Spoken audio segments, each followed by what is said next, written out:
Cause of chemical bonding होता क्यों है, आखिर बॉन्ड बनते क्यों हैं, सवाल ये पैदा होता है। तो बच्चों हमेशा एक चीज़ याद रखिएगा, दुनिया का हर सिस्टम स्टेबल जोन में जाना चाहता है। आप पढ़ाई क्यों कर रहे हैं? क्योंकि आप स्टेबल होना चाहते हैं, आप अपना करियर बनाना चाहते हैं, स्टेबिलिटी को पाना चाहते हैं, इसीलिए तो आप मेहनत कर रहे हैं। ठीक वैसे ही केमिस्ट्री में भी होता है। कोई भी एलिमेंट, कोई भी एटम्स क्यों कंबाइन करते हैं, क्यों बॉन्ड बनाते हैं, केमिकल बॉन्डिंग की ज़रूरत क्या है?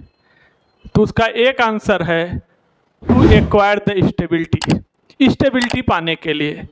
अब सवाल पैदा होता है कि सर स्टेबिलिटी मिलेगी कैसे? तो बेटा हमेशा एक चीज़ याद रखिएगा, energy inversely proportional to stability. अगर सिस्टम की एनर्जी ज़्यादा है तो स्टेबिलिटी कम होगा, अगर सिस्टम की एनर्जी कम है तो स्टेबिलिटी ज़्यादा होगा। यानी any system goes to that direction where energy is less and stability is high. कोई भी सिस्टम उसी डायरेक्शन में प्रोसीड जाना चाहता है जहाँ से वो अपनी एनर्जी को घटा सके, और एनर्जी घट जाएगी तो अपने आप स्टेबिलिटी बढ़ जाएगी।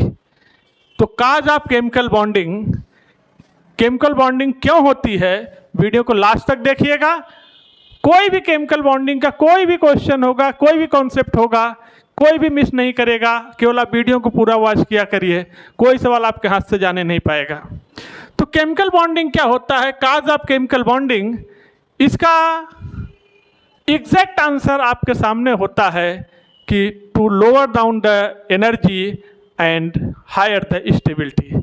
एनर्जी को घटाने के लिए और स्टेबिलिटी को बढ़ाने के लिए केमिकल बॉन्डिंग की ज़रूरत पड़ती है।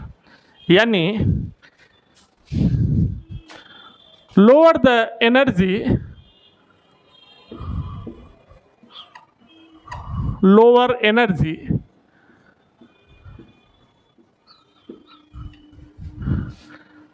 Higher stability.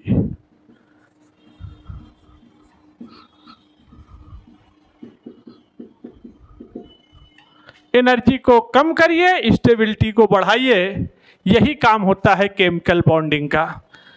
अब इस केमिकल बॉन्डिंग में डिफरेंट टाइप के एटम्स, सेम एलिमेंट्स के हो सकते हैं, डिफरेंट एलिमेंट के एटम हो सकते हैं, अपने स्टेबिलिटी बढ़ाने के चक्कर में एक दूसरे से कंबाइन होंगे और डिफरेंट टाइप के बॉन्ड्स बनाएंगे। इस चक्कर में हो सकता है उन्हें एनर्जी का लॉस करना पड़े, कंबाइन होंगे और डिफरेंट टाइप के बॉन्ड्स बनाएंगे। वो आयनिक बॉन्ड हो सकता है, इलेक्ट्रोवैलेंट बॉन्ड हो सकता है, कोऑर्डिनेट बॉन्ड हो सकता है, कोवलेंट बॉन्ड हो सकता है, हाइड्रोजन बॉन्ड हो सकता है, मेटालिक बॉन्ड हो सकता है, कुछ भी हो सकता है। एक कॉन्सेप्ट केवल एनर्जी को घटाना, स्टेबिलिटी को बढ़ाना, यही काम होता है केमिकल बॉन्डिंग का कराना। Lower the energy, higher the stability.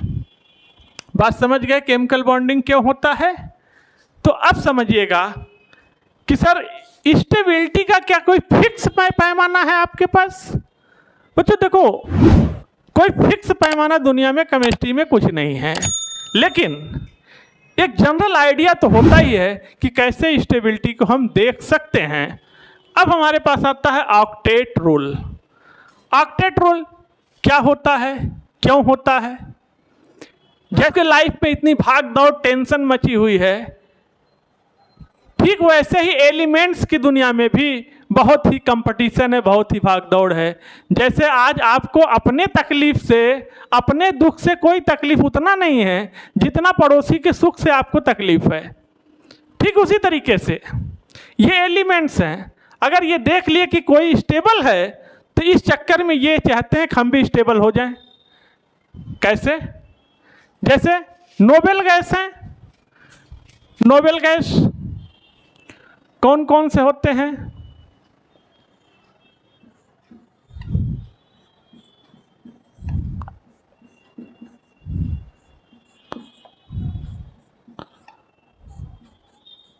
लीजिए, these are the noble gas. इनको याद करने की क्या ट्रिक आपको सिखाया था? Helium, neon, argon, krypton, xenon, radon, ये सब नोबेल गैस हैं। कैसे याद करते थे? हे नीलम आरजू करो जिद रहने दो, जिद करना अच्छी बात नहीं है। तो ये सारे के सारे नोबेल गैस जो आप देख रहे हैं, ये सब के सब स्टेबल जोन में हैं। ये सब के सब स्टेबल हैं। क्यों?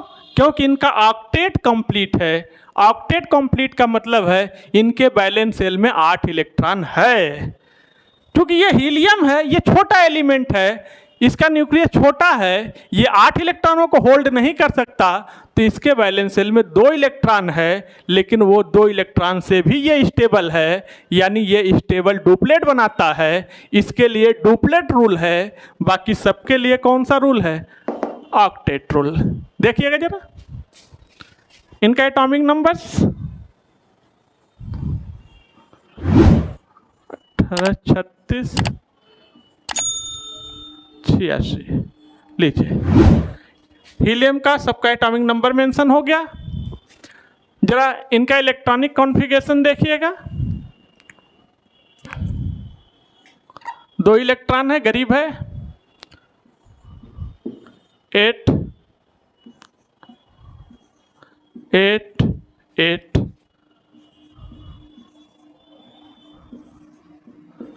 8,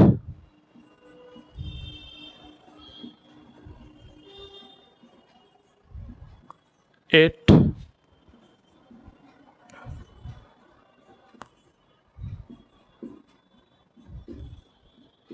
लीजिए जरा आप इस सिनेरियो को ध्यान से देखिएगा बेटा। तो आप देखेंगे इसके पास 2 ही इलेक्ट्रॉन था, तो ये स्टेबल डुप्लेट बना रहा है।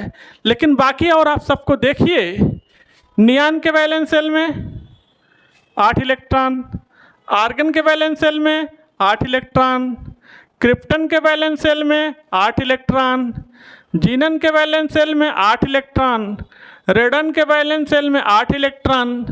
देखिए ये सब के सब स्टेबल ऑक्टेट हैं, यानी इन सब के वैलेंस शेल में 8 इलेक्ट्रॉन है और इसके वैलेंस शेल में 2 इलेक्ट्रॉन है। तो ये बना रहा है स्टेबल डुप्लेट।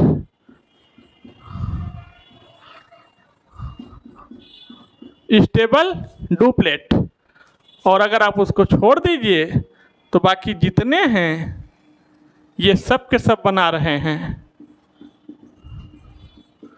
Stable octet. लीजिए, क्योंकि सबके वैलेंस शेल में 2 इलेक्ट्रॉन है, स्टेबल ऑक्टेट, क्योंकि वैलेंस शेल में सबके 8 इलेक्ट्रॉन हैं। अब यही देखा भागी, यही टेंशन, नोबेल गैस के वैलेंस शेल में 8 इलेक्ट्रॉन हैं, इसी चीज को लेकर सारे एलिमेंट में टेंशन पैदा हो गया। सारे एटम के बीच में खलबली मच गया कि अगर नोबेल गैस के वैलेंस शेल में 8 इलेक्ट्रॉन हैं और ये स्टेबल हैं, ये किसी से रिएक्शन विएक्शन नहीं करते हैं, ये किसी से दोस्ती नहीं करते हैं, ये किसी से हाथ नहीं मिलाते हैं, ये फुली स्टेबल हैं, तो हम क्यों स्टेबल नहीं हो सकते हैं? अब इसी को लेकर दुनिया के सारे एलिमेंट्स अपने बैलेंस शेल में 8 इलेक्ट्रॉन करने की कोशिश में भाग दौड़ में मचे हुए हैं। इस चक्कर में इन्हें इलेक्ट्रॉन का लॉस करना पड़ सकता है, तो ये इलेक्ट्रॉन का ट्रांसफर करेंगे, हो सकता है ये इलेक्ट्रॉन की शेयरिंग कर लें, हो सकता है ये इलेक्ट्रॉन की अनइक्वल शेयरिंग करें, हो सकता है ये इलेक्ट्रॉनों की म्यूचुअल शेयरिंग करें और डिफरेंट टाइप के बॉन्ड्स बनाएंगे। Ionic bond, electrovalent bond, covalent bond, coordinate bond, hydrogen bond, metallic bond, a lot of bond is created by different type of elements. किस लिए? अपने बैलेंस शेल में 8 इलेक्ट्रॉन करने के लिए, अब स्टेबिलिटी को पाने के लिए। सर क्या कोई ऐसा क्राइटेरिया नहीं है? तो सर क्या इसे हम फिक्स क्राइटेरिया मान ले? नहीं बेटा, केमिस्ट्री में फिक्स तो आप मान ही नहीं सकते। ऑक्टेट रूल के भी एक्सेप्शन आएंगे और होते ही हैं, वो भी बताएंगे। तो क्या कोई ऐसा क्राइटेरिया नहीं है कि एक ही क्राइटेरिया पढ़ लें और काम हो जाए स्टेबिलिटी देखने का? है। दुनिया का हर सिस्टम लोअर एनर्जी में रहना चाहता है। अगर एनर्जी कम होगी तो स्टेबिलिटी ज़्यादा होगी। That criteria are exactly correct. Energy कम करना, स्टेबिलिटी बढ़ाना। ये क्राइटेरिया स्टेबिलिटी देखने का सबसे बेहतरीन क्राइटेरिया है, जिस पे हम लोग आगे बातें करेंगे अगले वीडियो में। आप चैनल को सब्सक्राइब करिए, बेल आइकन को प्रेस करिए, लिंक को अपने फ्रेंड्स में शेयर करिए। फिर आपसे मिलते हैं नेक्स्ट वीडियो में। तब तक के लिए थैंक यू, धन्यवाद।